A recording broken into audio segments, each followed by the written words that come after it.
Welcome back to the Nullified Tech channel here on YouTube and also streaming live on Reality Realness with 3 S's. I'm your host, Chris, and with me today is my friends and co-hosts, Chantal and Drew. We're here to talk about the Challenge USA Episode 6.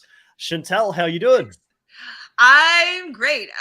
This season keeps on delivering, in my opinion. I enjoy every single second of it. I enjoy talking about it. There's just a lot that happens in this episode. I think that is worthy of talking about. I can't wait to see Drew's excitement when he gets to talk about probably his #1 point getter this episode. New MVP. Yes, all over great. I mean, I just definitely enjoying this episode, and I want to hear you guys' opinions about it. So happy to be here. Yeah, Drew, how did you feel about the rise of David here this episode? Suddenly, he's talking a lot. You know, he's trying to get involved in the strategy. He's winning dailies. Who is this guy? I'll be honest, when we saw the meeting of David and Enzo in the kitchen trying to hype each other up, I instantly was like, great, we're going to get Enzo versus David in the elimination. I didn't think either one of them had the possibility of winning a daily challenge. But lo and behold, David did it. So you know what? Yeah. David the champ, Justine the queen, and David my king. Let's do this thing. Let's run it. Let's get this win. I don't want to hear any bad words from you on David for the rest of the season now, Drew. Oh, it's going to happen when he gets 0 confessionals next episode, but I'll be ready for it. Okay, now Michelle's really mad at me for saying this when we chatted on Wednesday, but this episode for David, in my opinion, could maybe be a winner's edit. Oh, really? You think it's because I don't believe in winners edits for the challenge. I don't think the challenge has got a winners edit because they're normally all over the place when it comes to their edit and how they show their winner. But you know, David is putting in some work. People are disrespecting him. Who knows? He could be. I thought Kylan. Like we keep getting Kylan talking about this being a dream of his, and he's wanting to. He's even like, you know how TJ brings in every time. You know, remember whoever wins this is going to represent the USA in the grand world finale of the challenge tournament, and Kylan's the only one that really feels like he's getting excited about that, even in the confessionals. Well, the reason why I'm thinking that it's David, somebody was comparing the situation with Amber B, how she had virtually no edit. And then all of a sudden, she, not with Darrell anymore, linked up with CT, or no, it was with Fessy for a second, links up with CT, wins the game. And so we never really saw her being a winner coming from, it just came out of nowhere. And so I'm wondering if it's a similar type vibe with David here, being basically invisible.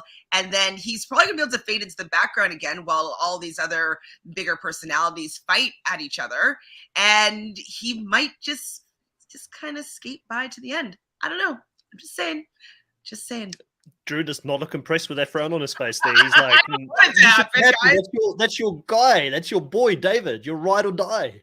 Well, I don't think he's out of the woods just yet. I think that if anything, people could want to send him in over and over again, especially if he gets paired up with somebody who doesn't have enough cash. Also, Alyssa makes a big old deal about him taking out Derek and how Derek always had David's back and all this other stuff that she's like, great move there, David. I'm going to have to come after you. So I feel like he's on her radar. I don't know, take that with whatever you want.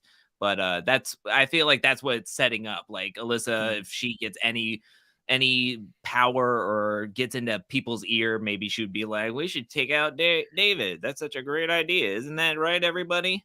Now I have a new storyline. Yay, I get more camera time because Xavier left and I got 1 confessional this episode. Ooh.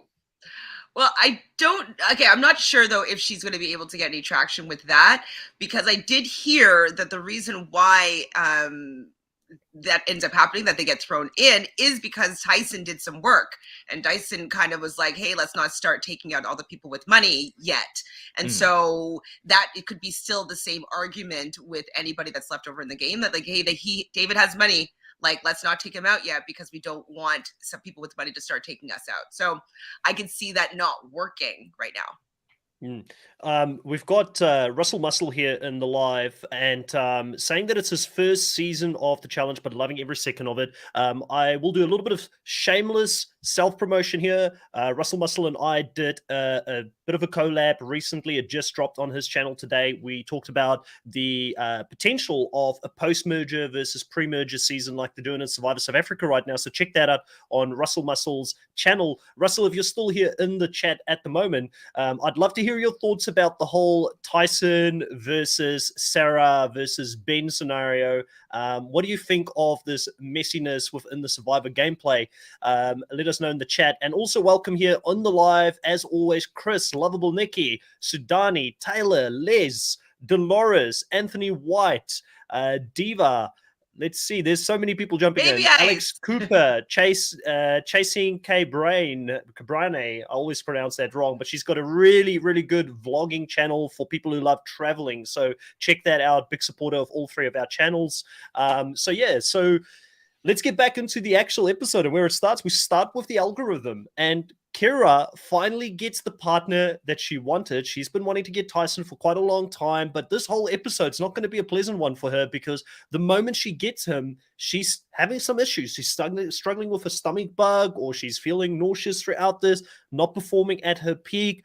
Chantal, what did you think of this dynamic? And just again, sort of seeing how someone as capable as Tyson can be dragged down by an anchor if you get the wrong partner. And obviously it wasn't the greatest. Like, I don't know if Kira would have been performing like she did in this challenge if it wasn't for all of that. But again, it just shows you how important partners are at this point, even if you're as capable as Tyson. Obviously, I was just irritated because not that I want people to be able to perform at their best, especially when they're partnered with my favorite. And so like the fact that potentially her not feeling well might sacrifice his place in the game. And what was going on in my head was, because before the season started, he had all those podcasts being like, Survivor is the superior game show, and the challenges are better on than the challenge on Survivor. And so I was wondering if what was going to happen is she was going to take him down in the daily, and then they're going to have to go directly into elimination, and she was going to either bow out or not being able to perform in the elimination. So I thought he was going to be taken out that way, and that's something that he would be thinking would be unfair, that it wasn't on his own volition that he was being taken out. I thought her being sick and his partner for this round was going to have him taken out. So that's what I was thinking of when she was like talking about herself being sick. I was worried for Tyson going out this episode. Yeah, I mean, I was very fearful as well for Tyson this episode. I know, Drew, you mentioned you were thinking Enzo and David was going to go up against each other. This whole episode, to me, I kind of felt like Tyson was in big trouble. I mean, he goes back to the house. He's just made this really big move against both Sarah and Ben. Ben takes it very personal, like it's a move against him, which it was, let's be honest. There's heat on him coming back into this house. So he has to sit everybody down, talk to them and say, listen, I'm not going to be okay with people putting me down there. I'm not giving anybody permission about it, but this is a game at the end of the day. I will respect it, and maybe people shouldn't be playing these games if they can't respect the fact that you're going to get thrown down there. What did you think of Tyson's scramble here and potentially the position he found himself in this episode where he was vulnerable, I feel like, for the first time this game?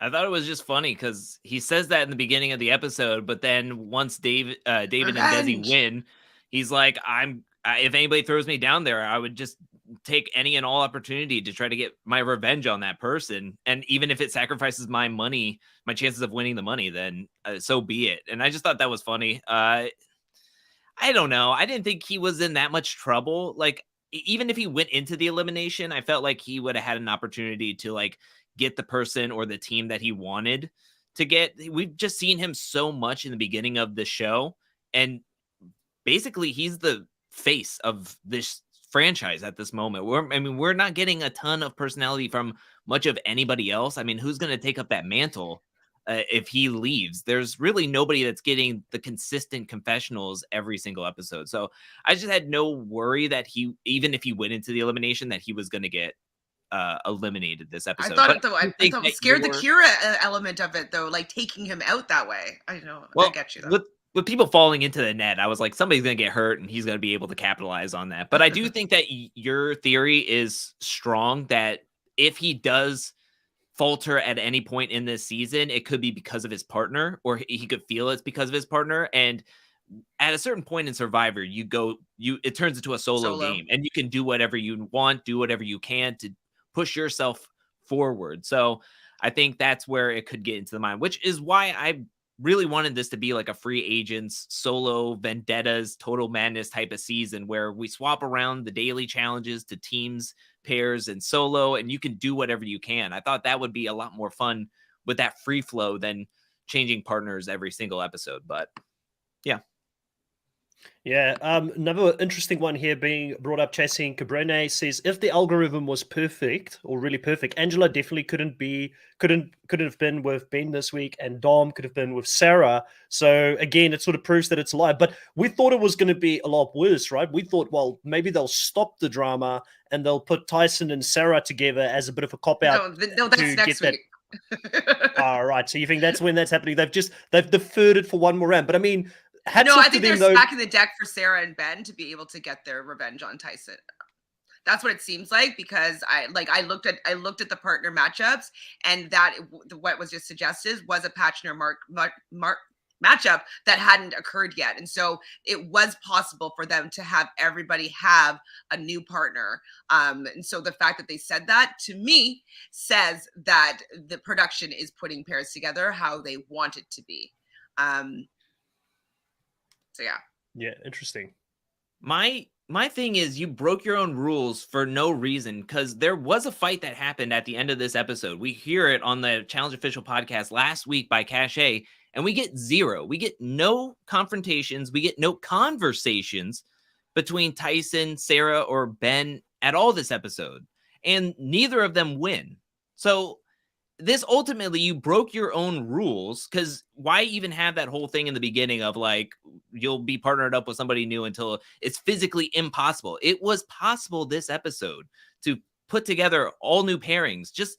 This is where the challenge needs to stop trying to manufacture the drama and try to capitalize it, and just let the game play out, be the facilitation, and actually just put people in pairs and just hope for the best at this point. And especially in a season like this, right? Because this was such a dud. New players. This was such a dud, and I hated how they broke their own rules for it. You want to put Cinco and Cash together because you're worried that Cash may leave in week 1, so you want to put them together? Fine, do whatever you want to do at that one. But this was like so blatant. Like, don't break your own rules for nothing at this point. I think it was to stack the deck for Sarah and Ben.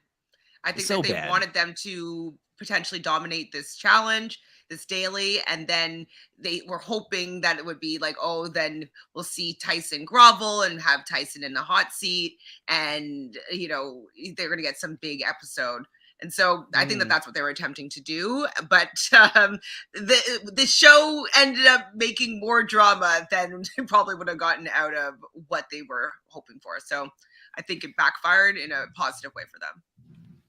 Yeah, it just amazes me when they it just amazes me when they do these types of things and they think that people don't notice it. Now you've got Tyson going away from the show talking about the fact that it's not as good as Survivor. He said that on his podcast because of some of the production elements to it, and the challenges potentially. I'm sure Angela, she looked very amused by this, from the start. I feel like she knew something was up as well. She wasn't too happy about being back with Dom. These are the players you want them to go away, talk well of the show, and then promote it so that other people from these franchises want to come and play the game. So we continue to have a good, steady influx of great players. And like you said, Drew, they're trying to manufacture drama, but all of these people are veteran reality TV stars that have been on other shows before. They know what it is to make good TV, or most of them do in any case. So I don't think you need to push this, and you don't have these alliances that have been there season in and season out that will just stick together no matter what. So it'll be a predictable outcome, because this house very much is in flux. Like, you've got Survivor taking shots at each other now. You've got Big Brother that have been doing it for a very long time. I would say the only loyal faction at this point, Chantel, is Love Island. They're the only ones that are actually looking out for themselves. as a group to a certain degree. I mean, if they have to go head to head, they have to, right? At that point. But I feel like they're sticking together. Love Island girls will say, because it seems like Yeah. Cinco and Cashel were not really part of that, and Giovanni was out too quickly. Giovanni might have been the glue because he was really friendly with everybody, so he might have be able to bring them all together. But one thing though about this algorithm as well, like poor Angela, like I really think that they were trying their best to stack the deck for Sarah and Ben to dominate.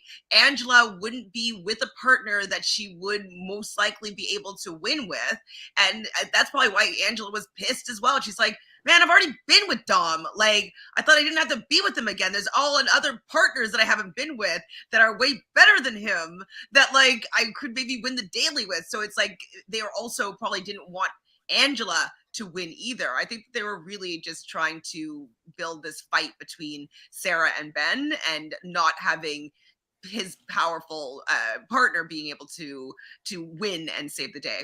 So production. Yeah.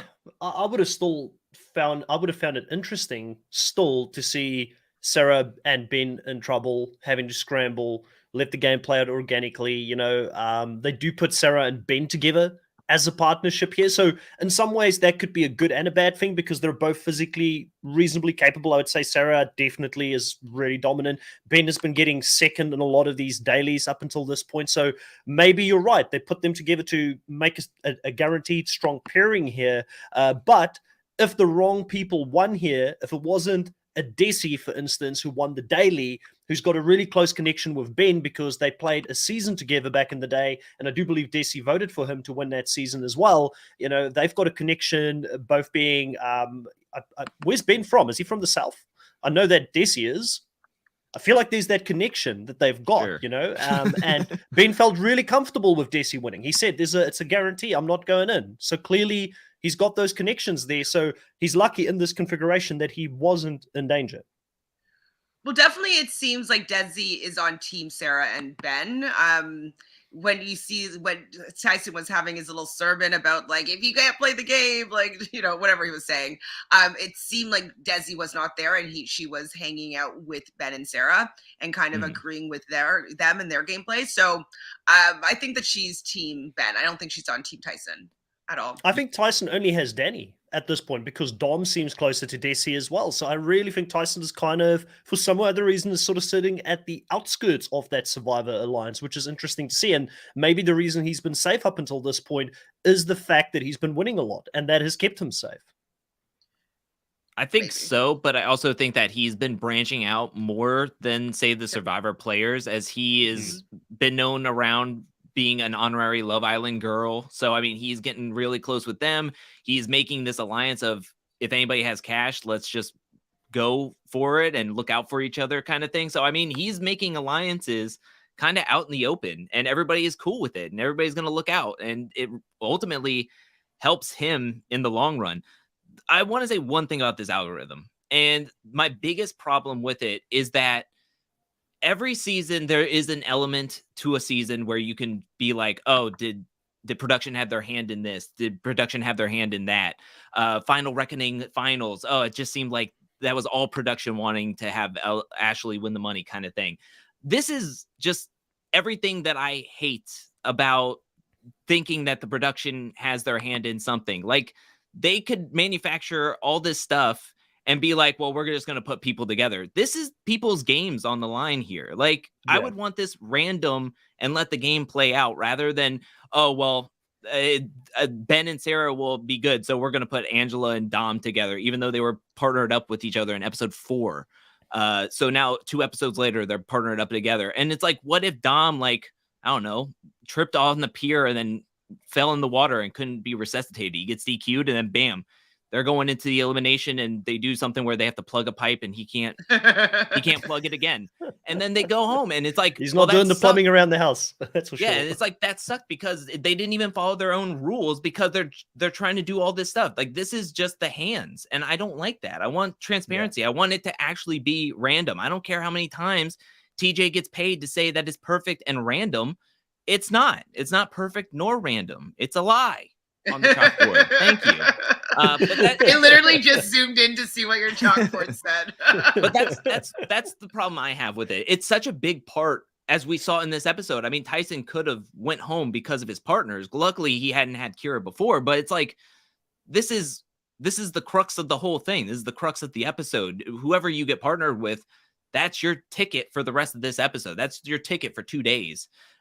Whether you win or lose the daily challenge, and whether you win or lose in an elimination. And it's such a big part of your whole journey that to leave it in the hands of the production team to be like, it's ridiculous. Why couldn't Sarah be with Ben? And Ben would have been with Angela, which would have been a fine pairing. I think that would be an interesting pairing. Like, what if It would have been. What if Ben and Angela win the daily, and like they both have completely different agendas as to what they would want to have happened, and they would have to like really come to some sort of agreement, go against somebody else other than Tyson, other than Sarah. Like, it would have been, I think, very interesting to see what would have happened if they just allowed other actual possible matchups to match up. Like, I think that would have been a great episode of TV to see them doing this particular challenge, because I could see Angela and Ben doing well, because Ben didn't mess up his part of the challenge.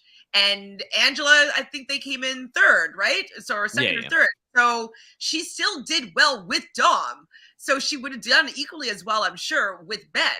And so that would have been very, very interesting, I think. Well, and even to that fact, I mean, Dom was talking about how he was like an ace in finance. So if Sarah would have found that or been more detail oriented, what if, and then Dom and Sarah get into power. I mean, Dom hates Tyson as much as Sarah does, it seems, by the edit and the confessionals. That would have been legit. And if they would have just let it happen, it could have happened. I mean, they could have gotten what they really wanted.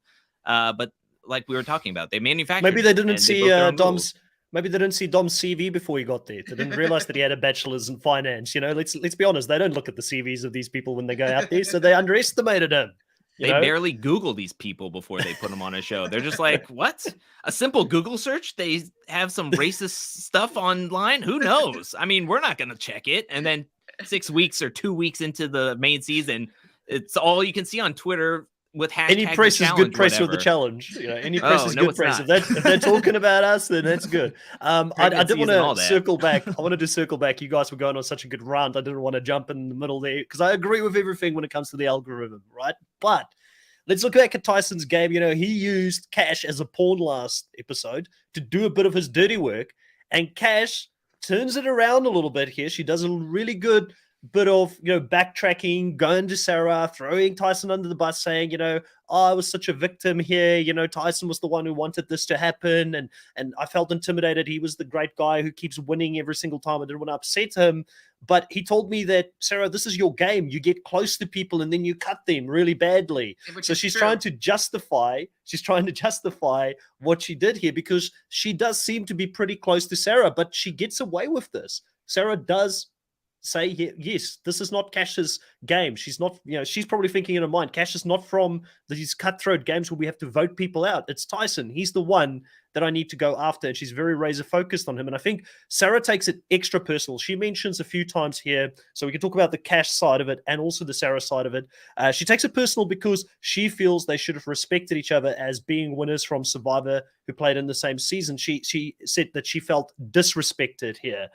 Chantal, thoughts on Sarah, the conversation with Cash, and how she's feeling disrespected at this point?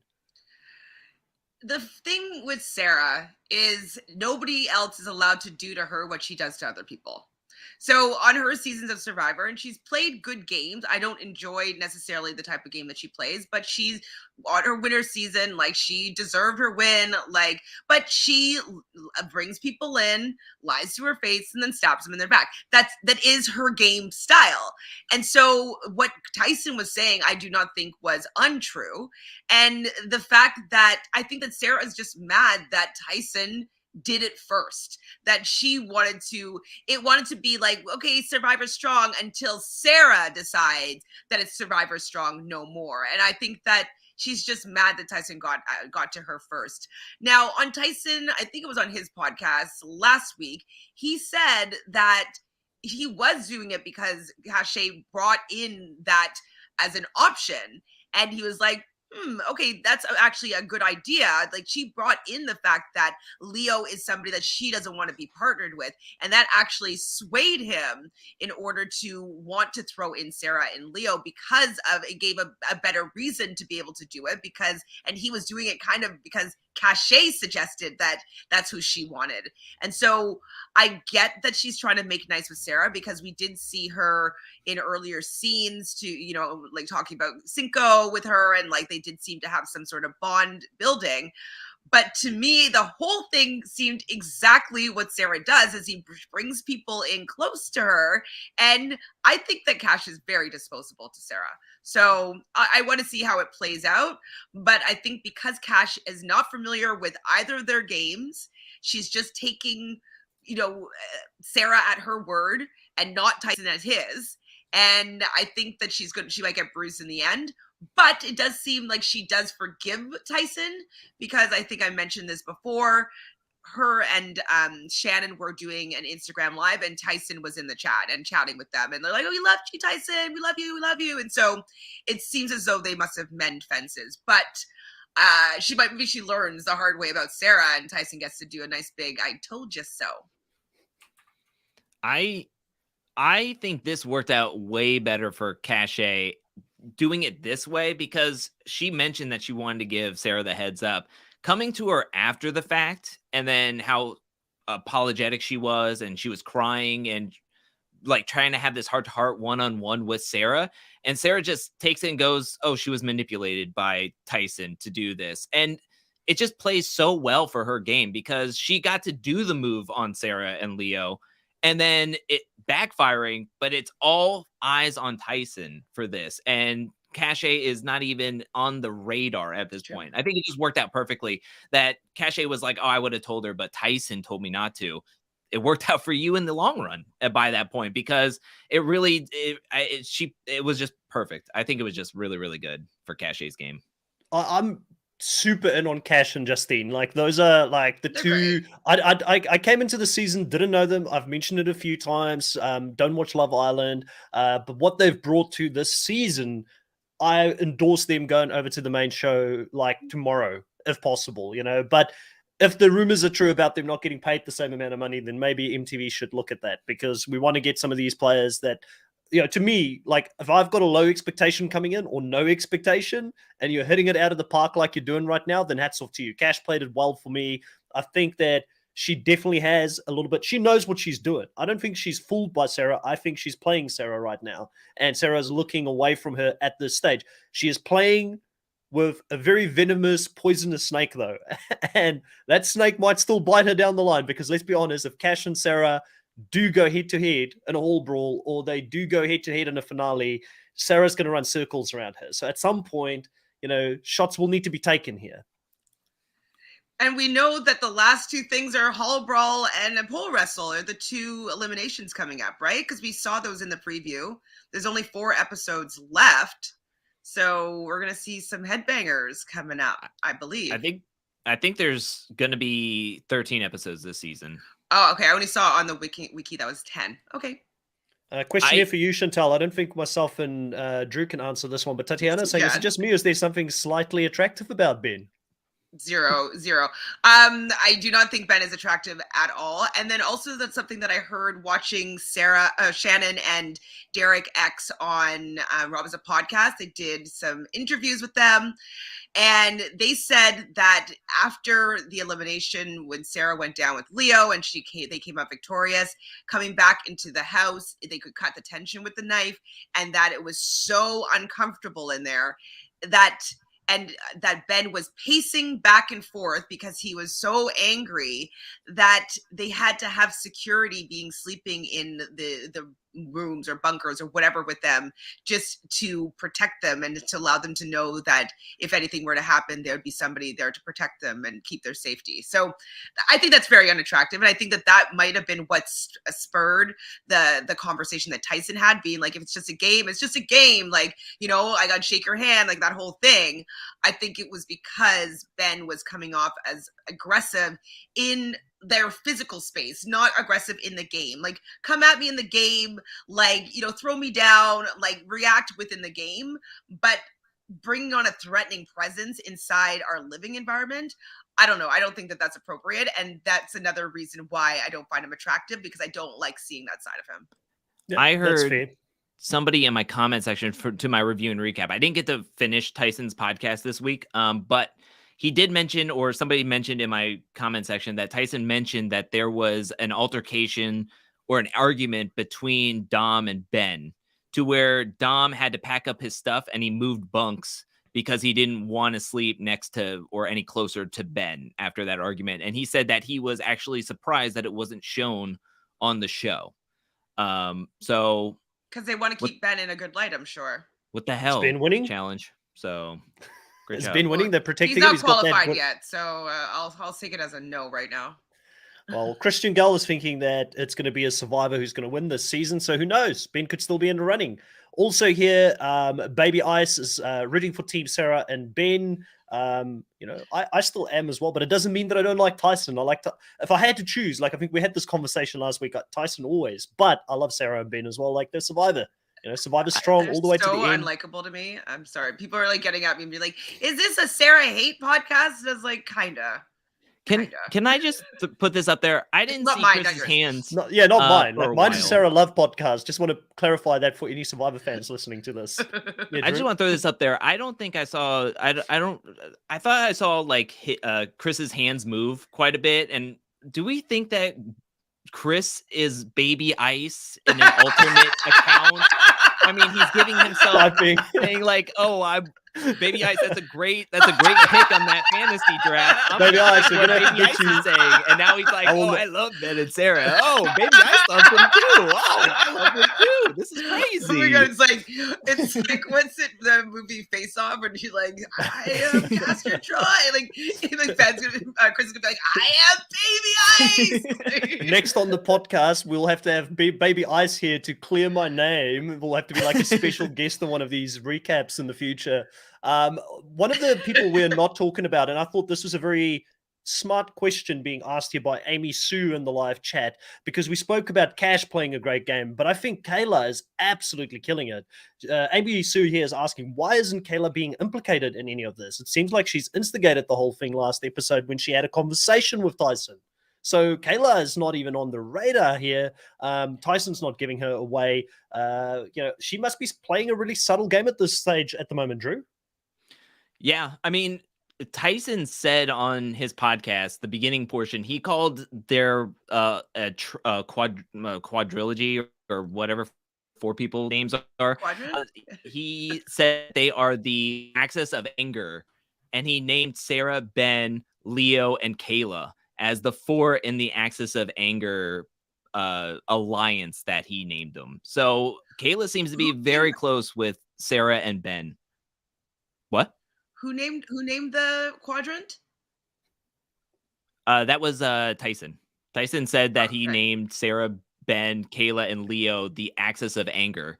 And I guess Kayla's really close with Sarah and Ben at this point, and moving forward with them.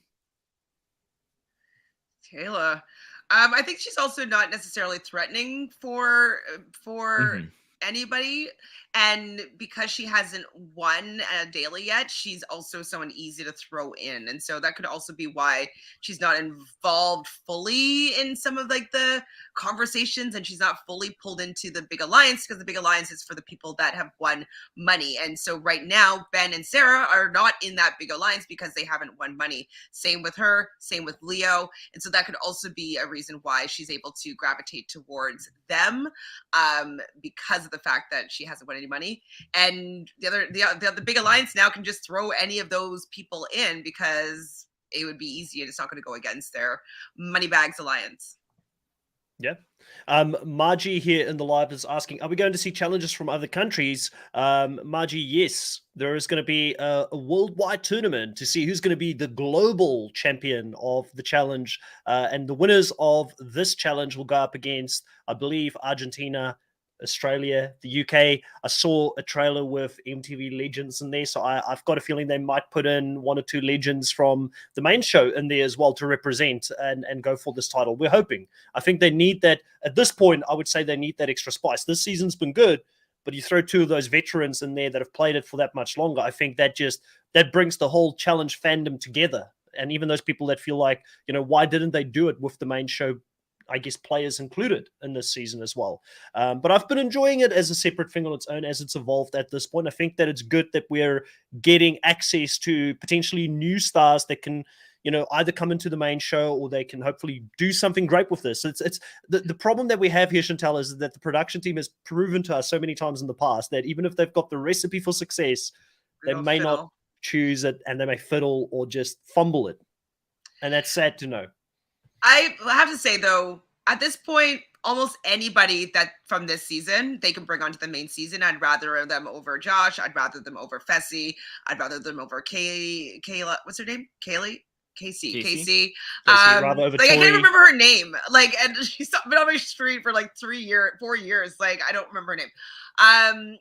Yeah, I would rather than anybody, including David. David can come on that season. I'd Really? prefer him over Casey, over all the people that I just mentioned. So anybody from this season so far, I would rather see them on the main show than the people that I named. So I'm fine with what's been going on here. I like definitely the TNT take here.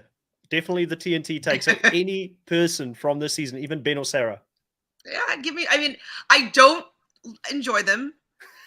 But if they go on to the main season, they'd probably be humbled. So, maybe I want to see that. Yeah. Yeah, 100%. Well, I have a question. Did you say that the challenge Australia has already started filming? Because I'm trying to think about the timeline for all this. Because if it's 13 episodes, like that's 3 months. Like that's a long time to have three other shows to air and overlap. Like when are we going to get the tournament? Next year? I feel like it's going to be next year at this point because they haven't even started the Argentinian and the UK one. So I don't see it happening before mid to end of next year, to be honest, the way things are working out at the moment. Sorry, I see Delora. Enzo? I'd rather Enzo. I'm sorry. I'd rather Enzo over Fessy. I would. I would. The Mau. I would. Yeah, that's fair. I don't think that the challenge Australia, like I'm not too sure actually. I've heard that there is a few cast lists being thrown out there about the challenge Australia. I do believe that the filming is either taking place right now or it will be taking place within the next couple of weeks. It's kind of overlapping with the challenge with Survivor Heroes versus Villains in Australia. Sorry, go ahead. I was just going to say that I'm getting like confused by some certain T accounts that are trying to give out dates and try to help out like the challenge universe of like trying to figure out when the timelines are, because they mentioned that sometime in August that the Australia one was going to start. Then next month was when Argentina was going to start. And then they said that the actual tournament was going to start taking place in October, but we haven't even done anything with the UK. So I'm just like, and then the whole thing with a whole bunch of different casts for the Australia one, and Chris is confused, and that makes me confused because I don't know what's up and what's down at this point. So I'm as confused as what the information is coming out, because I too am trying to look at the dates and trying to lock in, but it seems like we don't have a full cast list leaked yet. And then the dates aren't really adding up to where they're saying that the tournament is going to actually start taking place in October, when UK doesn't even seem like they are even in casting or haven't even got to casting yet. So I want to know like what confused. network. I want to know what network in the UK is. They did put it up before, didn't they? Because I heard that Survivor UK was just picked up, so they're reviving Survivor UK. So like now they've got another reality TV show with this reality TV show. Is it going to be on the same network? Are they going to dip into the same talent pool for it? How's that going to work? You know, that's. I'm Did you hear about this? That one. I want to be on TV Talks with Tom. He's like, I'm gonna maybe should audition, and I was like, maybe I'm gonna try and see if I can, because sometimes the UK allows Canadians to do things, so I'm gonna see if I can. And like, I have family over there, so I can have a resident, but I don't have the nationality because, long story, my parents were never married, so I can't assume the nationality of my father, who was born in England, and so really, sorry, yeah, that's crazy. Like I would have thought that you should have ancestral, like no. like Oh, okay. Well, we'll It's talk not on about the that father's offline. side. Not We'll the talk father's about that side. offline Yeah, because I know, it's annoying. that sounds strange to me. But yeah, like I mean, if you could get your British passport, that'd be awesome. Also, Chantal, why is there no Canadian challenge? Is there not enough Canadian fans, you think, or they It's just think because Canadians Canada's are too just close too to the? small. There's Hmm. only like the amount of people in all of Canada is like the amount of people in New York. Like it's just like it's just so it's only 30 million people in Canada in general. So we don't have enough, I think, funding. A lot of people get really annoyed with Big Brother Canada because there's so much product placement. Like all the competitions have like some sort of sponsor. It becomes really sponsor heavy to be able to run similar shows that I think that they just don't have the funds to be able to do it. It Hmm. seems like I can't even like for Big Brother Canada, I think they give out 100 grand. They give out $750,000 in the States. Is it So also to do with the cultural appetite for reality TV in Canada? Do you think that there's a strong craving and a viewing of these types of shows, for instance? I Because mean, yes, but Australia's it's only got still going 20 to be million. 10 times less, though, right? Like, if a Hmm. million people are watching, 10 million people would be watching in the States. So it doesn't really balance out, I don't think, the numbers. Yeah. Australia's only got like 20 million people, so it's less than Canada, and they get Dang. their own show. It's a massive country. Like the land mass of Australia is the same as the USA, the whole Yeah, of the Canada's is USA, bigger than the USA, which is also wild to me. which is Landmass. crazy. Yeah. I do Sorry, you were want going to to say something, Drew. I just want to throw this last information out there. It sounds like also from other T accounts that who is going to be eligible for this global competition, at least from what I read on one of their tweets, is that it's not going to be just champions. It's going to be like champs versus stars rules, where it's going to be people are going to be called if they are a champion, if Or they made finale. it to a finals. And I've even heard that if they just make it far into a season, that they would be possibly called, Oh, aka Josh was used as an example of somebody who could potentially be on the global championship, because if he's available and nobody else agrees, then they're going to fudge the numbers and be like, you're going to have to go up against a winner we're from just, Big Brother, but not from the challenge. But he's been on the challenge, but he's a winner from Big Brother. So they're fudging the rules and the lines up a little bit of like, oh, they'll show the challenge legend still photos in whatever trailer that we saw, but they're looking like they're kind of trying to this switch the podcast lines a is, little is bit. a dangerous territory of completely going off the rails here. So I'll just say something just really quick on this. This is why you don't announce what you're going to do a year and a half, 2 years in advance, because then you get locked into something that people think you're going to do, and then you change it up and it looks like you're not sure. You're just putting these things together like they put the daily challenges and the finales together literally as people are running the finale, like we had with Nehemiah and Melinda when they ran into a cave and they didn't have it set up for them. This is what it's looking like. They don't know what they're going to do at the end. But that this will also be a reason for them to try and get Tyson and incentivize him to get back on there if he maybe doesn't make it to the end, if he gets voted out early because he's Maybe such a big that's why star they're this doing season. it. Easily, I think it could be something like that. But let's get back to this episode, the daily challenge. We've gone completely on a tangent here, as we do on this specific podcast. But we've got this daily challenge where they've got to jump from one container to a podium in the middle or like a floating area, and then they have to get color coded lock combinations and then go down and do like a math puzzle to get to the end. Some people struggle with this a little bit more than others. Obviously, Kira had some issues prior to going in there. We spoke about that a little bit. So even though Tyson does his part successfully, they get disqualified. And for the life of me, I can't remember who the second team was that got disqualified. Who was the second team here that got disqualified? Ultimately, Enzo. Obviously, Enzo being scared of heights and not being able to jump to get to the end. And Justine gets pulled down with him here. And I feel for Justine because she's a champion. She's someone who's won a daily. She's super capable, but she just gets stuck with Enzo on the wrong challenge here. And if you've got a fear of heights, I think we do underestimate, if you've got a fear of heights falling into water, how traumatizing it potentially can be. But it was sad not to see him at least attempt it because physically he seems capable. I'm always for the attempt. because I know that how much better it feels to try something and conquer a fear, like then being like, oh, I didn't do it, I should have given it. And then just, afterward being like, oh, I should have tried, I should have tried, I should have tried. And so I just wanted him to try. Kira didn't do a good job, and she kind of just like held onto the rope and fell and flinged into the water. It looked awful, but she at least tried. I wish that he had, but I didn't want Tyson to go directly in. So I was like, okay, well, I'd rather Enzo and Justine to go directly in, but I really hope that they would come back because I don't want Justine to leave the game.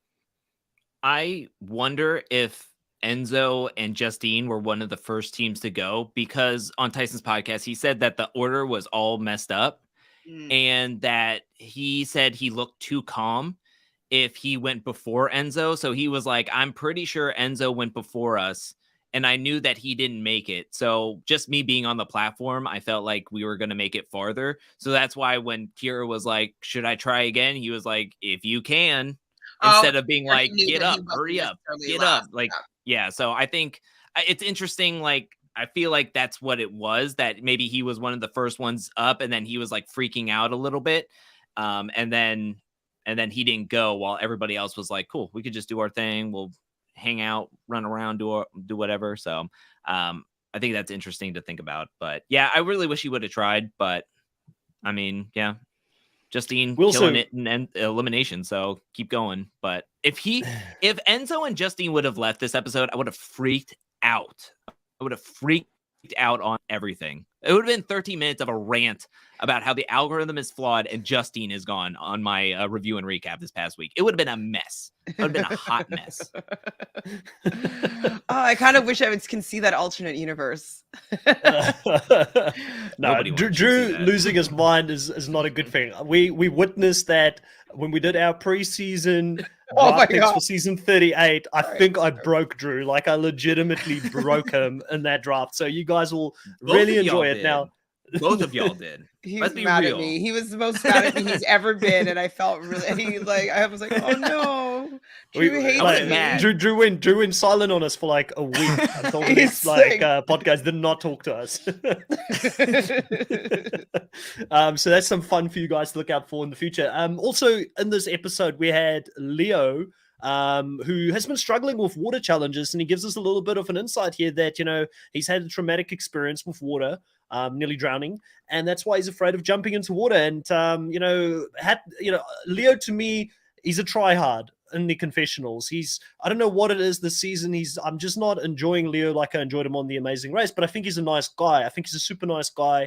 And it was cool to see him do this. And I think it's because maybe the producers are trying to egg him on to be like a bit extra in those confessionals, and he's just not being himself, which Leo himself doing confessionals on The Amazing Race was amazing. Like, he was one of my favorites. Like, the Ganimals were one of my favorite teams. I don't know what it is, Chantel, but he's just a little bit off, but I did like seeing him push through this fear that he had and completing it, and also seeing him celebrate with TJ at the end. That's the type of stuff I just really enjoy about the challenge, seeing people push past their limits. Absolutely. We had like everybody on the sidelines like, Leo, and he does it. He swings across the thing and he's like, ta-da! Like, he was reveling in the fact that he was able to doggy paddle his way over and still be able to complete the daily. So I love when people are able to do that. That's what I like about the challenge in general, that usually you have just ordinary people that ends up being able to do extraordinary things, and seeing their growth in that way, I find it very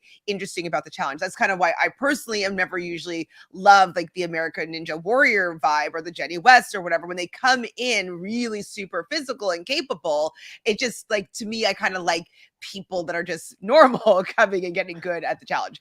And so yeah, I was really happy with Leo being able to overcome and do well. I think what the issue is with why we're not enjoying Leo's confessionals is that he's attacking, well, my favorites anyways. So like at the beginning of this episode, he's talking about the snakes and Tyson's this rattlesnake and Angela's the anaconda, or vice versa, whatever he said. And I'm just like, why are you throwing daggers at these people? Like, they actually aren't they're just playing the game, and it just so happens that you're not good at the game.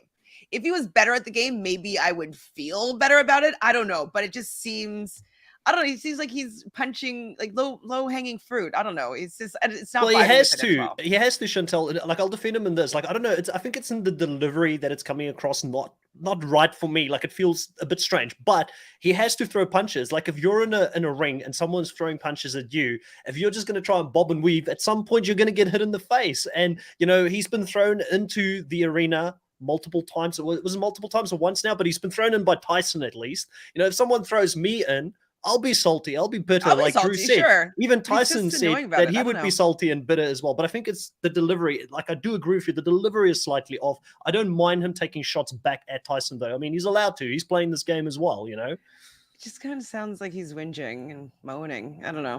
So I don't know. It's just like there's something about how it is. I get you. I'm with you on that. First of all, he missed a big opportunity. Instead of Rattlesnake Tyson, he should have said Python Tyson or Python Tyson. But I've talked to, I think we've mentioned it before, but it's like on The Amazing Race, you're basically out wherever you're at and you're just doing the confessionals on the road. You're doing it right before you're taking off to do a leg or something. So it's maybe having somebody there. It's not in a studio. It's not the green screen. Maybe it feels different that you don't have to feel like you have to scream or talk. You're about to run off in like 5 minutes. When it's in a studio with a green screen, so many lights, there's probably like 5 producers in there, 5 to 15 producers. I've said the same thing about Sarah. She seems super stiff compared to what I remember her confessionals being on Survivor. When you're just out there, it's probably one-on-one. She's sitting on a tree. She's like out in the open, and then there's just one other camera person, and then she gets into this confessional environment and she just seems so stiff. She gets Brad eyes and they get really big at certain points every single confessional, and she's like, Tyson is doing something crazy and I can't trust him ever again, kind of thing. So is that her voice? I guess so. I mean, I can mime her better than I can do her voice, but whatever. But it's I think it's just a weird environment for a lot of these players who are normally like on the move, on the go, always outside, comparatively. But Tyson seems super chill at it. So like, I don't know what the difference is. Yeah, sorry for interrupting you. No. You get like, I just got excited about this, but you think about this, Chantel, like, you're someone who's done a lot of acting, you've been on stage, when you get lights in your face, there's like a different thing that comes with that. If you're not used to having lights in your face, you're in a room where you potentially, if you're not used to that exposure where, like Drew said, you're out normally on an island and there's bright natural lighting and you're out running the race, like maybe it feels more organic, it feels more natural compared to having those lights in your face with these big cameras and a producer telling you, I don't know, egging you on. Like, I feel like there must be something about the environment that's different. I can see that being a thing. I think also, just to piggyback on both of of you are saying, I think that in the other confessional styles, they're kind of only talking about their own game. And it seems like in the challenge, they're probably being asked to talk about their relationships with a lot of other different people. I don't know. I'm trying to figure it out because I'm sure that the producers are egging on these like confessionals that have to do with like being mad at the people that have wronged you. Maybe they don't ask them the same type of questions on Survivor or The Amazing Race as they do to kind of instigate stuff maybe on the challenge. I don't know. I'm still trying to figure it out. I don't know if I even agree with that, but we'll see. I don't know how Drew does it. Like every season he's able to do these impressions of players that are out there. Like maybe you should be the actor, Drew, and go out there and perform for us with the way you've been going. That was the first time try, so I don't want to even try it a second time. I'm not going to get greedy. I'll take it. If people are saying it's good, I'll take it. we need someone at some point after like 3 or 4 seasons of this just to clip your impressions and like put it into like a compilation of all these different players. Yeah, it's going to go viral. I could see it go viral. Obviously, on this specific challenge, we spoke about it a little bit, but David and Desi, they're going to pull it out. They're going to win against all odds. I was so happy for Desi, not happy that she's in Chantel's team and she's getting Chantel points because she's already so far ahead. She doesn't need all of the points coming her way, but awesome performance from her. She hasn't had much of an opportunity to show her capabilities.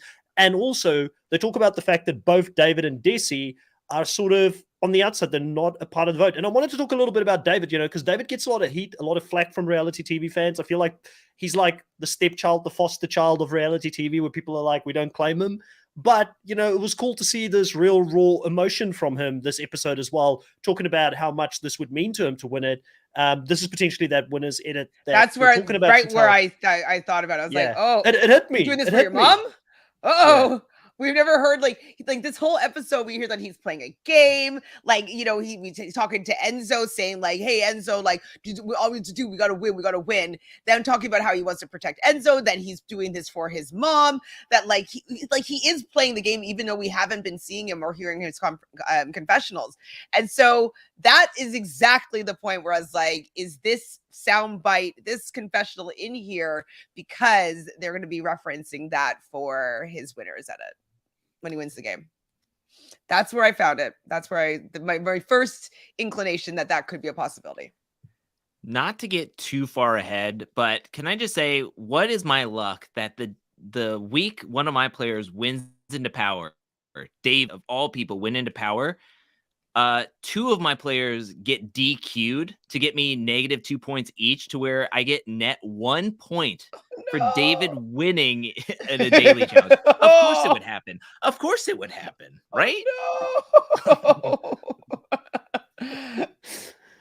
no. But perfect opportunity here. Do you guys feel like Desi and David used this opportunity correctly to gain that valuable information, to make themselves more important now for these warring factions within the house moving forward? Because they sort of complained that they didn't have the opportunity to talk to people before this. I don't feel like we saw much. Like, I mean, the only scene we saw, and this could be that they have done a lot more than what we saw, was really the one that they spoke to both of those that were going to go in, to Justine and them for going in. So do you guys feel like they actually took the opportunity here that they needed to?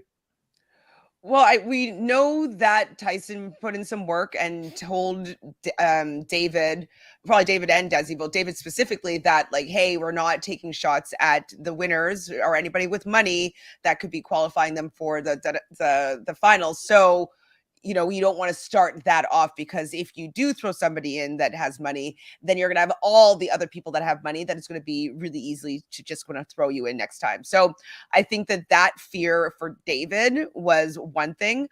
And I know that Enzo says like, throw me down, Tyson. Like, I'll go against Tyson. Like, I need his money, whatever. I think that it's also better for David to have Enzo in the house, since Enzo, we learn, is his ride or die in this particular game. And he wants to protect him. So I think even though Enzo says that he wants Tyson, and it would be a big move, and Tyson was worried about David wanting to make a big move to make a name for himself, whatever, I think that it was smarter for him to put down somebody that he believed that Enzo could win against more likely than Tyson, and not start that war, the winners war, the money war, with everybody. So I do think that he made the right decision in the end of who to throw down. If he had done maybe Kayla, and who's Kayla with? Leo, that would have been another one that would be not too bad to throw down as well. But I think that would have been fine. That would have been the safest route, is Leo and Kayla. So I was surprised that they didn't actually take the shot at them. But also, if Kayla and Leo are working close with Ben and Sarah, and then Desi is also working closer with Ben and Sarah than Tyson, then she wouldn't want to take that shot. I thought this was actually smart. I know that Alyssa gets all angry and hurt that her BFF, Derek, was thrown in the line of fire. But I thought that this was actually rather interesting, that David would want to help out Enzo, which ultimately helps him back out, because he's way closer with Enzo than Derek, I'm sure of. And then also Shannon is hurt. She talked about how she was hurting in this episode. And so what if they're doing something physical, or have to do something physical, and Shannon and David get paired up with each other next episode? I think that was smart, even though Alyssa's like, oh, you're putting in a hurt girl. Oh, you're so smart there, David. It's like, okay, girl, calm down. You're really cringe, because that ultimately hurt Alyssa's game so bad, because Derek is out. That's her number one. And then Shannon is a shield. If she is hurt, she is more apt to lose in a daily challenge or be thrown in next time. So Alyssa's like looking at that like, that's a perfect shield. Derek and Shannon staying in this game, please. And it's like, girl, just because your game is blowing up doesn't mean that this dude made a terrible move. It wasn't that bad. So I mean, calm it's going yourself down. against Big Brother, I guess, is what she's saying. But it's like, sorry, you set the precedence here. Like, you started going against Big Brother first. So sorry, it had to be Derek, but Yeah, she took those shots way too early, and I think it's an element of some of these players coming into this game not knowing the game yet that they're playing and not fully feeling it out, and just being so eager to make those moves early on just to get one up on that faction that got one up on them in Big Brother. You know, I did hear though that one of the reasons why Alyssa made that move with X then was because the other pairings that Xavier had left were very strong winners or people, so that he would most likely be winning power, and they might not get that opportunity again. So they were kind of taking the shot when because they thought they won't have another chance later. That's fair. But who does she have outside of Colin? Not that many people in the game after this, so she's going to have to be paired with the right person to be able to take a shot here, Drew. Yeah, I think she is working very closely with Tyson though, because one, she does have money, and two, apparently last week she was paired up with David, and Cache brought up, why don't we put Alyssa and David into the elimination? And Tyson vetoed that down really quickly. It was like, we're not targeting Alyssa. So I think Alyssa's working closely with Tyson, who is a very strong person to have in your corner. It's just that Derek is someone she could trust 100%. She doesn't know probably Tyson too well on like a personal level. So she doesn't know if he's going to turn around and throw her in at a moment's notice. So I think that's where it's like, I have Tyson helping me, but I'm also worried that he could just easily throw me in when I know Derek, if he gets power, he's not going to throw me in no matter what type of thing.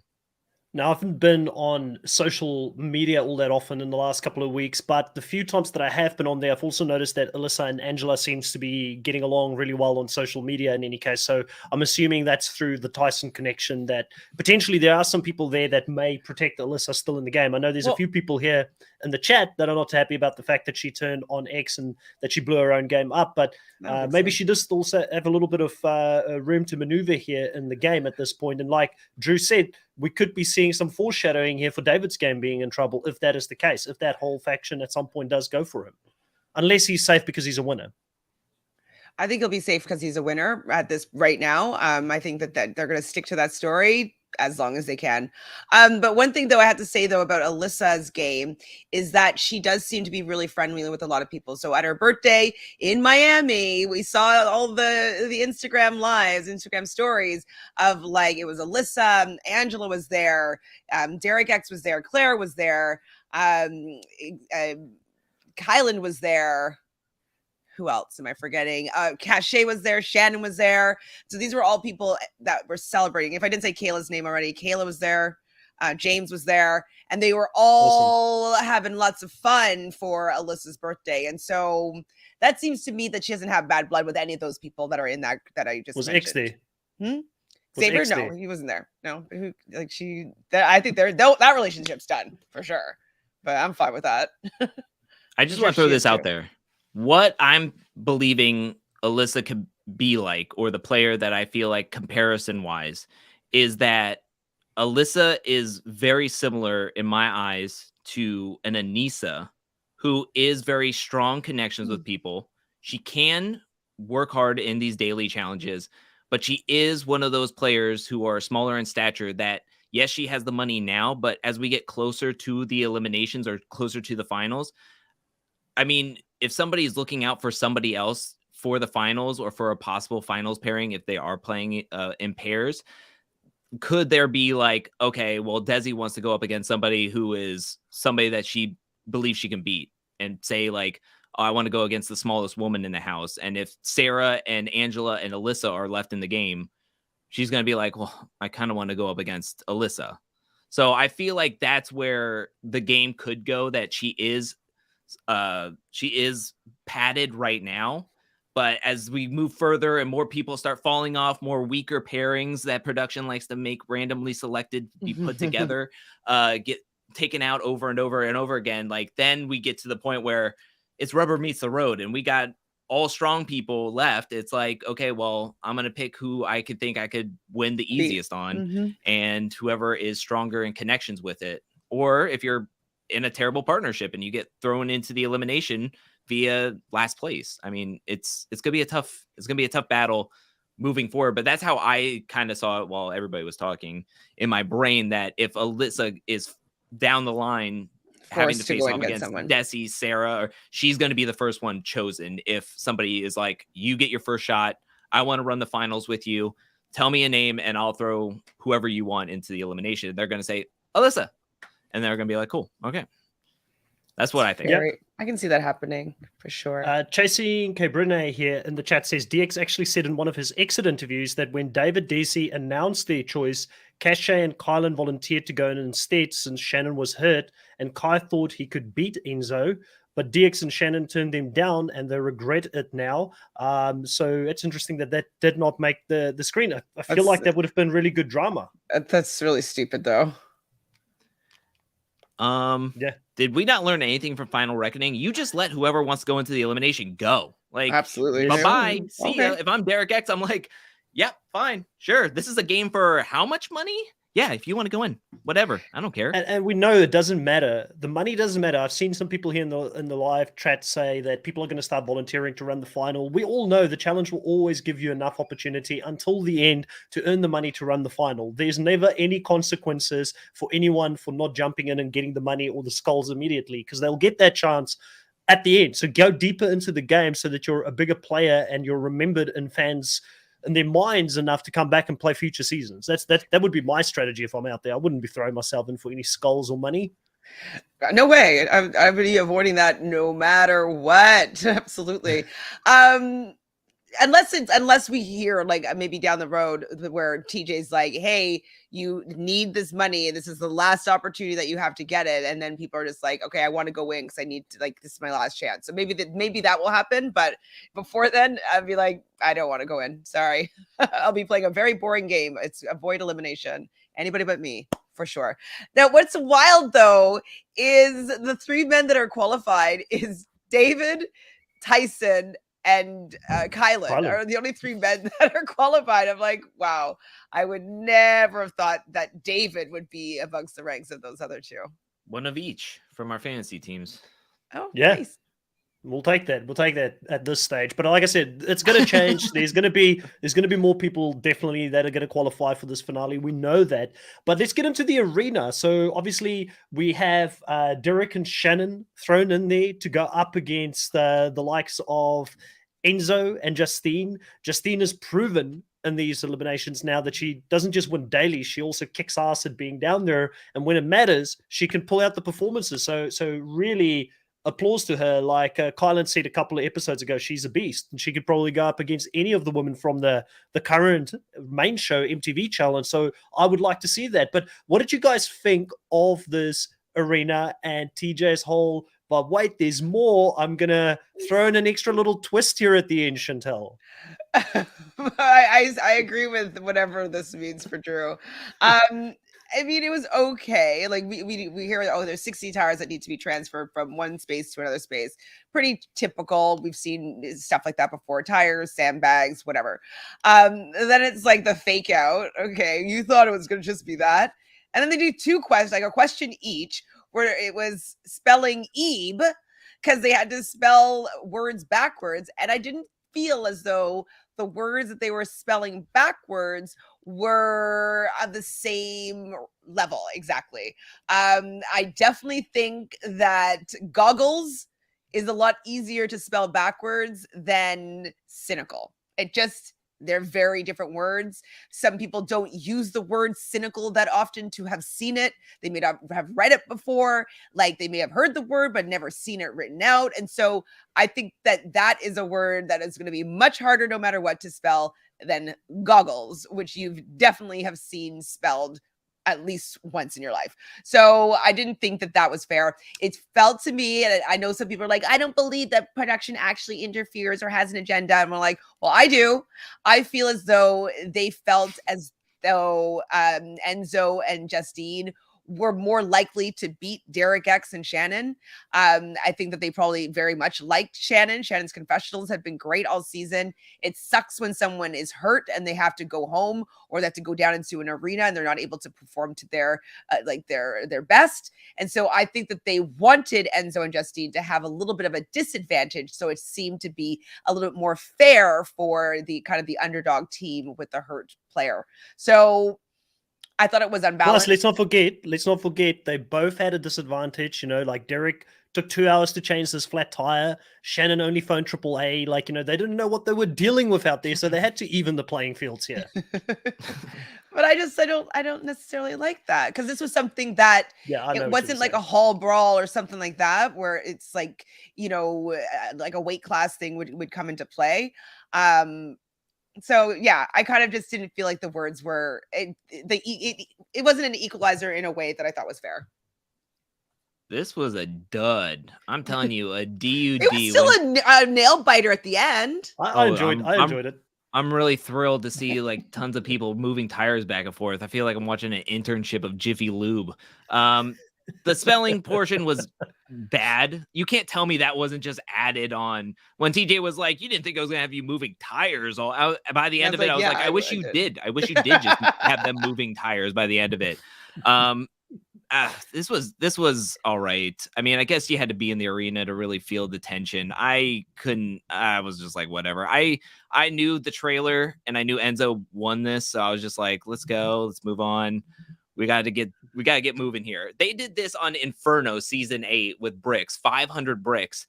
And even back then, they were like, nobody's watching this. This isn't a really good elimination. We're just going to focus on CT yelling at a ton of people and fights breaking out on the sidelines, because nobody was paying attention to Kendall and Leah moving 500 bricks. So I guess TJ could be really into this. I was not into this whatsoever. I would have loved to have seen Kyland and Cache volunteer, and then that would have been really nail biting, because I would have been like, yo, I'm ready for this. Like, I want to see how this all plays out. But this was not it. Not Kylan would have gone beast mode out there if he had to go run it. But Cash, obviously, similar to Shannon, I don't think she's the tallest girl in the house. No, Cash is tall. And I mean, not tall, like a little bit. No, actually, I'm lying. Hold on. Let me think properly.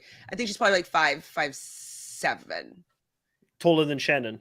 It's taller than Shannon for sure. Okay. So Derek said that he and Shannon tried to complain to production that Shannon couldn't reach the tires and were told to figure it out. There was this funny moment with Tyson talking about short people also being able to do things and then cracking up at his own joke while he was in production, which I thought was really funny to see. You don't see Tyson laugh at his own jokes in those production shots very often. But overall, I did like the spelling stuff. I'm with you guys. Like, I could have taken it or we could have left it out.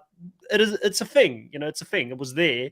But I like the having to run back and forth, digging deep, showing who wants it more. And then also there being an element of some smarts to it, because they had to stack it on top of each other on a platform. And obviously, you know, you'd expect someone like Derek, who's there, he's supposed to be the smart guy. That's what everybody's saying he is, but he's not really thinking about it in a practical way when he's stacking these tires. And they get found out because they actually did finish first. They just didn't think about the bottom, the base, building it from the base, and Enzo had this pancake-like structure that he was building, and it worked out for them. I mean, right until the end, I thought that Derek and Shannon could still pull this off. Even with Shannon's injury, they were leading throughout this. They just 5 tires really meant something.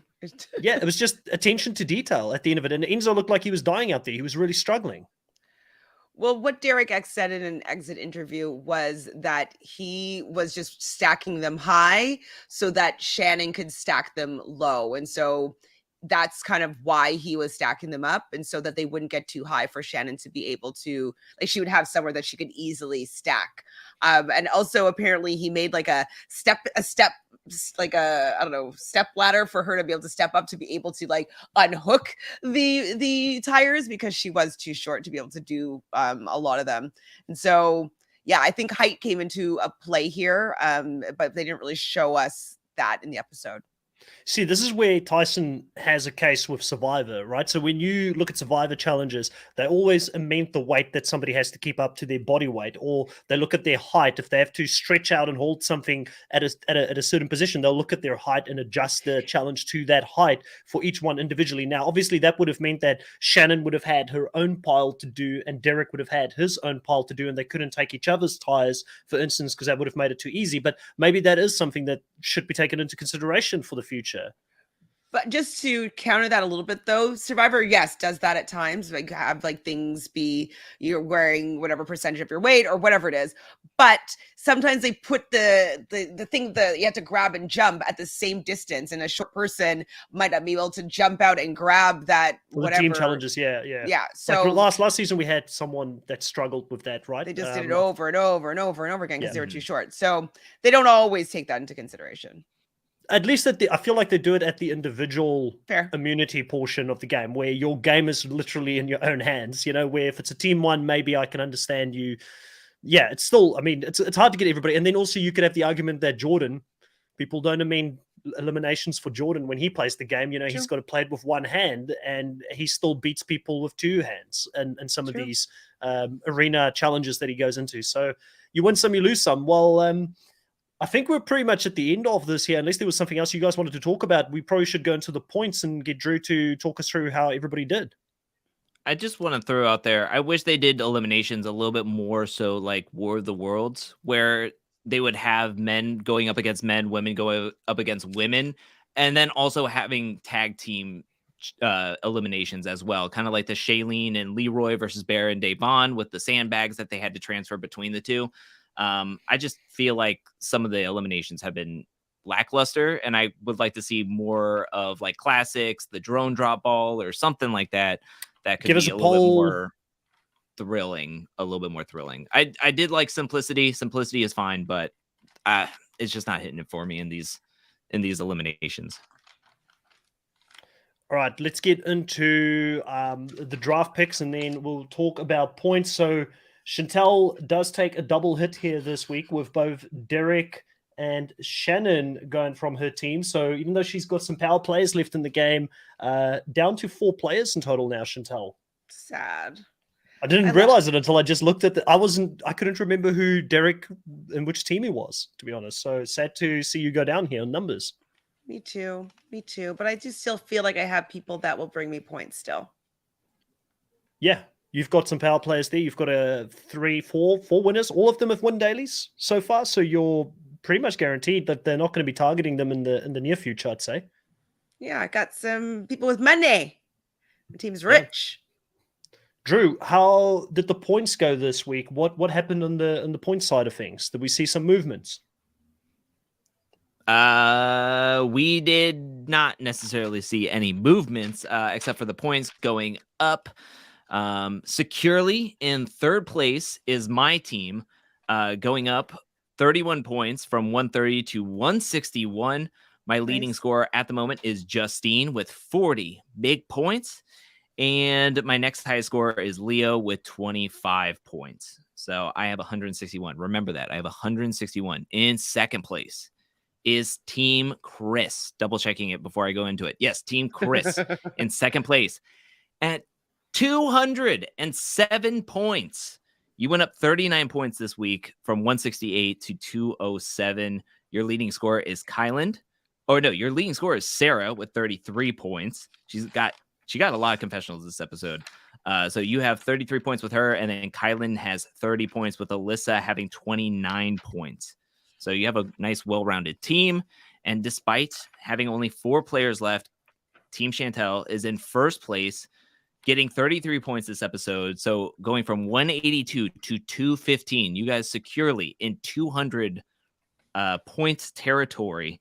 And your leading scorer, of course, is Tyson with 52 points and Cache with 38 points. So, yeah, congratulations. And I feel like those two are going to be in some fighting next week. So hopefully some more points there, right? There's fight points in this draft, right? If we ever get one. I think we're going to get one next week. All right. We'll see. I think so.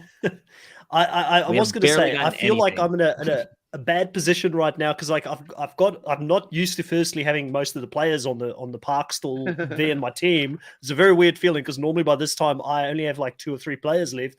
But secondly, all the players that Chantel has at the moment are the players that I've enjoyed watching this season. So I don't really want to see any of them go. So I'm like conflicted. So I think that I'm good at casting, I think is what I chose people that I like for this particular draft. So yeah, I think that I know how to pick the winners in that sense for sure.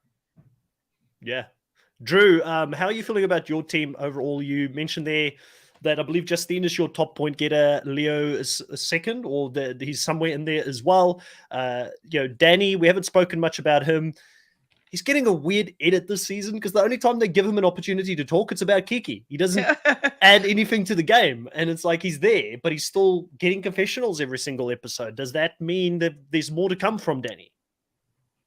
I hope so. I mean, we're 6 episodes in, and he has only 18 points. So that means he has only 18 confessionals. Justine, I feel very solid with. Danny is doing well. Like, he's finishing in the top 3, top 4 every single week. So meaning he's probably not going to start losing at any point. So I feel really confident with him. David, I'm feeling a little bit better with, but Leo and Kira, I have no faith in. Kira is barely getting any screen time except when she's sick. And Leo is trying to be a big bad cat, but he is anything but. Everybody will throw him in no matter what. Even Sarah and Ben will throw him in at the first sign. So his time is coming, I'm sure. Yeah. The drama has been good for me, guys. Like having the likes of Sarah and Ben and the Tyson thing happening. Obviously, Sarah was nowhere in the confessionals until recently, so that rise has been good. Finally, I'm getting points from her. If she's not going to win the dailies, at least give me some of that drama points and the confessional points, and going out there and winning. I guess an elimination as well has helped.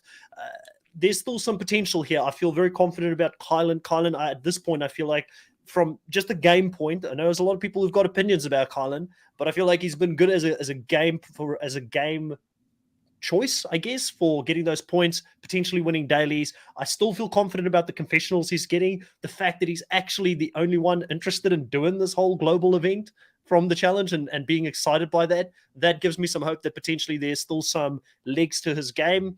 We spoke a lot about Alyssa this episode and the fact that she's either going to go deep here or she's going to stick her neck too far out and get chopped off at this stage. But at least she's playing the game this season, which is more than a lot of other people that have not been able to get a lot of those confessionals and potentially haven't been central, I think, in some of these episodes. And for me, overall, this episode, if I had to sum it up, I enjoyed it a lot. And I mentioned this to Drew before we got online, Chantel, that at least in this episode, I felt like more people had a say and there was more confessionals across the board, where some of the previous episodes only focused maybe on 4 people. So that was good to see other people also getting into the conversation and getting a bit of an understanding of where their mind's head. I would still like to see a bit more of the social dynamics, which we're starting to see slowly now, and the day-to-day in-between challenges and things like that. I think someone else mentioned in the live, we're not seeing the bus rides to the clubs or any of that kind of stuff. Now, this isn't all the cast, so they might not be going out every night, but James was on here and he said that, if you think that there's club things happening, then you could expect that is going on right now. That is something that is happening. They're probably just not showing it. Yeah, it's not being showed. I think the reason why we're seeing more people is because there's less people in the game. And so they have a lot more, they can focus on more of what's going on. And those people might be involved in the actual storyline now that there's not a lot of other people where they can kind of hide. So I think that that's why we're seeing a little bit more focus on more players for this particular episode. But I did want to say with Danny is that he was in the top 3 this episode. It was like him and Alyssa and then it was also Angela and Dom were the other 2 teams that are only a minute apart of from winning against Desi and David. So they were pretty close to winning as well. And I think that we have to say that 60 seconds, if they had 61 seconds faster, like Danny and Alyssa could have won that daily. So I think that he's going to come in with a win. I think that producers are loving him mentioning Kiki all the time, and they're allowing us to get these Kiki confessionals in. I think we talked about this before, but I wouldn't be surprised if maybe they're grooming Kiki for a bloodline season on the main show, which I think would be super awesome. And so I think that Danny makes it to the end of the season. I do think that Danny is going to run the final. It just seems like he's positive about the season. and he doesn't seem to be bitter about the season at all. And that would lead me to believe that he had a fair shot. So I expect to see And he's Danny too likable. final. He's He's really just too likable. like who's gonna vote against Danny? Like, I mean, what is he doing to piss people off right now? Like, he's just sitting back, being cool, calm, and collected, and going through the season. Yeah, he definitely doesn't doing have his any business. enemies. No, not at all. No, his biggest enemy in his mind is his performance that he has to put out there week in and week out to keep impressing Kiki. Like, if he doesn't impress Kiki enough, she might not let him back in the house after the season. Exactly. If I'm hoping he gets the win soon, and hoping it's coming next episode, because it is rumored that Danny and Justine are paired up next episode. So that would be fantastic for this guy. So hopefully that happens. You're gonna be and top also Justine's scorer my next queen, episode. So please. Justine is your queen. Yeah. Oh, also, I did hear though that I don't know. I think it was Dolores actually that might have commented this. That Tyson said that a lot of people were sick at around this time, and so we only really saw Kira because it was an episode kind of focused around her and Tyson, but more than just her were sick. So I don't know if it was food, I don't know if it was the area, but apparently they got your face true. They got some sort of bug or I don't know if it was food poisoning or like some bug of the area, but a lot more people than just Kira were sick. So just saying that. Oh, it's good to know. It's good inside information. That could also be why Tyson's irritated that like they're not taking precautions maybe to keep them safe. And maybe Survivor does and doesn't want people to be sick in that way. So maybe. This is a good one here by Christina saying maybe Paramount Plus should do shit you should have seen every season or every week. So we get to see some of that things that didn't make it was still on the cutting floor. That didn't make the actual show, because I feel like that's the thing we always complain about with Paramount Plus. Like, it's live such a great feeds. product. Give me live All feeds. Stars is great. Like, the Challenge USA is great. I think it's been a success for Paramount Plus, but because it's such a short season, and I'm not advocating for the 18 or 20 episodes that we get in the main show, because that seems too dragged out sometimes as well. But I do think having some of that behind the scenes footage could be really interesting as well, if it's like 10 or 15 minutes or whatever it is. I mean, this is an online platform. It's a streaming platform that they could put these things onto easily. It doesn't need to be at a specific schedule between shows, on CBS, for instance, Drew. Yeah, I mean, I would love it. Yeah. I would like to see more, because I kind of equate it to like if you're watching Big Brother or Survivor and they cut out majority of the social strategies, which is what a lot of people watch for. They want to see intent to play and strategies and politicking and personalities. And I get it. It's the challenge. We have to do 2 challenges, 1 challenge and 1 elimination every single week. So it's like they want to put a lot of emphasis on that, because that's also clean and fun for the whole family. But we want to see, actual gameplay going on instead of flashbacks for 2 seconds going like, Leo and Sarah should go in. All right. And that's why we picked Leo and Sarah, because their name popped up. It's like, okay, well, it's great. That was great gameplay. Thanks, guys. So I would like more of it. All right. As we close things off here, Chantal, let us know what's happening on Reality Realness with 3 S's over the next week. Well, tomorrow I'll go live with Sarah to talk about this episode again. I can't wait to hear her thoughts about this episode. 3rd time this week? It was my 3rd time, yes. But do you know what that was very interesting is that all the conversations are completely different. It's actually very fun. I don't get bored or like say the exact same things on every single one necessarily. Some obviously things are going to overlap, but for the most part, like they're very different. So I'm going to be talking with Sarah from Nerdtainment tomorrow. I just watched the first 2 episodes of the first episode of Snake in the Grass. I like it.